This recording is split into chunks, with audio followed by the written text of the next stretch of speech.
Olá para você que me acompanha aqui no canal do meu tio Oscar. Hoje a gente vai analisar o filme Cisne Negro, de 2010. O Lago dos Cisnes é considerado até hoje um dos balés mais populares da história da música erudita. Ainda que, ironicamente, na época da sua premiere, ele não tenha ido muito bem. Ele foi considerado na época, inclusive, um fracasso. O responsável pela composição foi o Tchaikovsky. E esse balé foi o ponto de partida para a inspiração de Darren Aronofsky na composição do roteiro de Cisne Negro. Foi a partir justamente do enredo original que ele retirou os elementos necessários para construir um suspense psicológico do qual nós, como espectadores, somos testemunha. A new production needs a new swan queen. Which of you can embody both swans? The white and the black.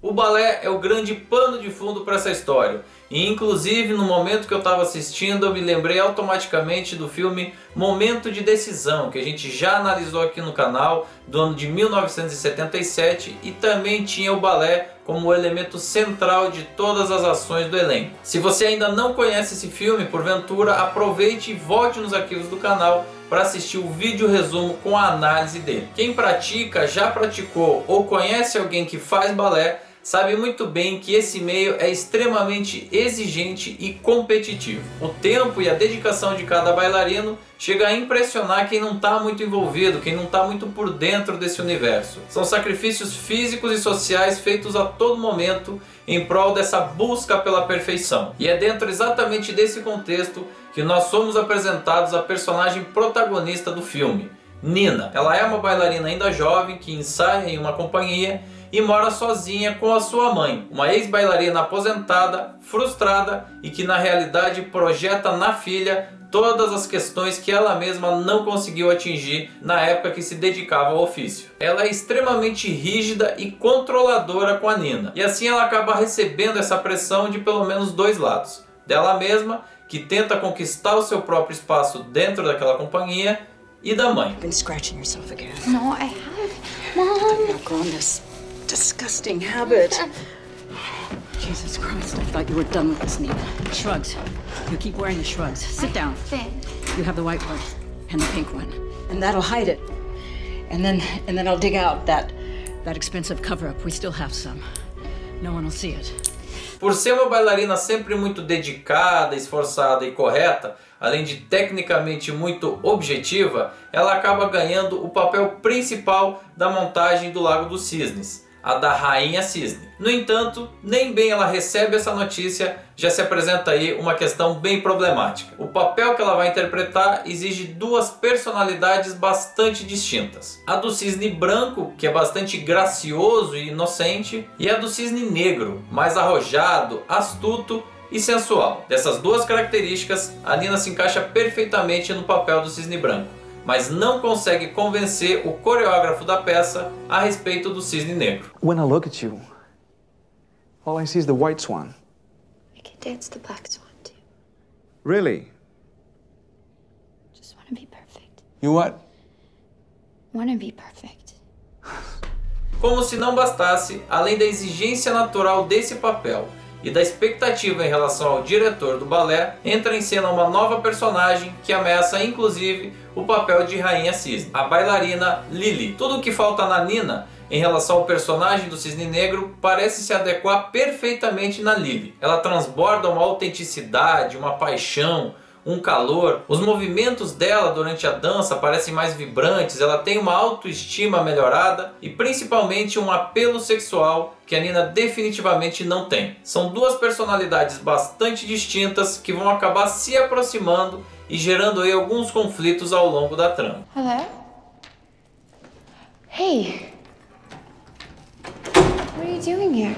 Wait, I just came by to apologize. You're right, I should have never spoken to him about you. Sweetheart, Give me a second. your dinner. Mom, please. Oh, she's a trip. How do you know where I live? I have my ways. Bom, e todos esses elementos narrativos que são colocados servem na realidade como uma argamassa para a construção da jornada pessoal da protagonista. Então o que o espectador vê a todo momento, primeiro, é uma luta pessoal da Nina contra a mãe, contra a situação repressora a qual ela está submetida morando junto com ela. Ao mesmo tempo, tem uma cobrança pessoal muito forte por parte dela mesma para atingir a perfeição. E no momento que ela atinge essa perfeição, ainda assim não é o suficiente. E isso porque a perfeição técnica alcançada com a aplicação pessoal dela não é suficiente para a perfeição da personagem que ela precisa colocar no palco. Existe aí, portanto, um conflito muito claro e direto que incompatibiliza as duas coisas. E o diretor, ao longo das sequências, acaba optando por usar alguns símbolos que exemplificam o quanto aquele processo todo era destrutivo para ela mesma. É o caso daqueles machucados, dos arranhões, das unhas que parecem não sarar nunca e, claro, das alucinações que ela vê de tempos em tempos. Quanto mais ela tenta atingir essa perfeição esperada no personagem do Cisne Negro, mais ela se distancia de si mesma e mais ela se machuca. Especificamente em relação à questão psicológica da nossa protagonista, a sequência da boate me agrada bastante. Isso porque é o único momento em todo o filme onde a nossa protagonista está num estado alterado de consciência. Ali é o único momento onde ela se permite sair do estado repressivo onde ela se encontra e se aproxima daquele ideal do Cisne Negro. Como os fantasmas representados ali pela figura da mãe não estão presentes, essa aproximação também gera alguns símbolos, mas nenhum deles causador. Perceba que, ao invés dos machucados que a gente presencia em todas as outras situações, nesse caso, ela atinge o prazer. É inclusive nesse momento que acontece uma das cenas mais comentadas do filme na época do seu lançamento, que é a cena de sexo entre Nina e Lily.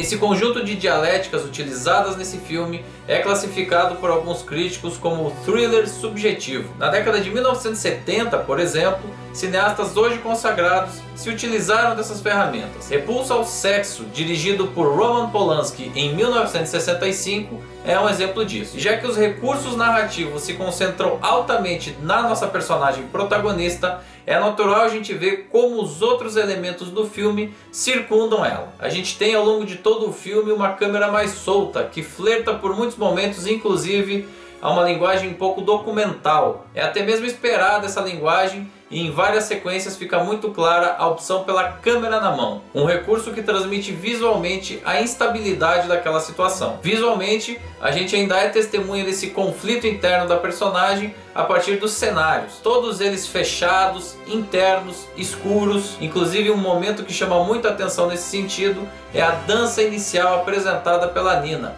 onde ela está vestida de branco e todo o elemento ao seu redor é escuro. Pessoalmente, eu considero esse como um dos momentos mais oníricos desse filme.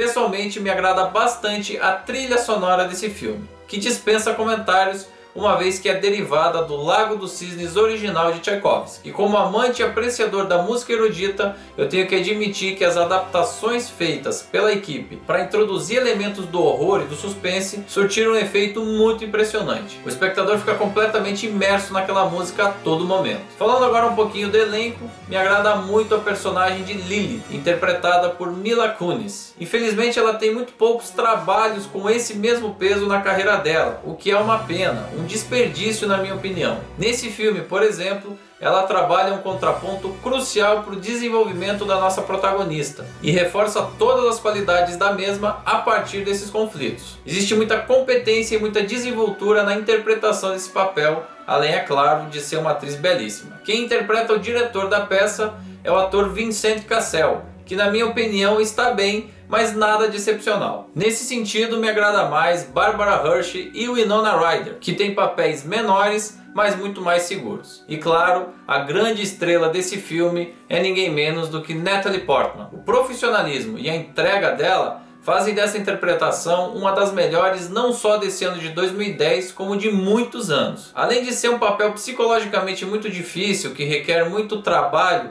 e muito desenvolvimento por parte do ator, a gente ainda tem que reconhecer toda uma questão prática que tem a ver com a própria dança, com o balé. Portman ensaiou durante meses para conseguir aprender os passos do balé, perdeu peso e chegou inclusive a ter uma lesão na costela durante as filmagens do projeto. Na maior parte das cenas do filme que tem o balé, é realmente ela que está dançando. Na época de lançamento desse filme, inclusive, explodiu uma polêmica a respeito desse tema, já que a dublê de dança de Natalie Portman, uma bailarina norte-americana chamada Sarah Lane, acusou ela e a produção do filme de ter sido apagada dos créditos, ter sido colocada lá como uma mera figurante. A atriz nunca se pronunciou propriamente sobre esse assunto, mas o diretor foi em defesa dela e garantiu que pelo menos 90% de todas as imagens que têm a ver com o balé são da própria Natalie Portman dançando. Na minha opinião, isso fica bastante claro aí em diversas das sequências, mas esse não é o ponto. Não é apenas a dança, mas sim todo o conjunto da obra. A Natalie Portman nos entrega uma interpretação muito visceral, que é capaz de nos prender tanto nos seus conflitos internos, quanto no desenvolvimento da linha narrativa da personagem.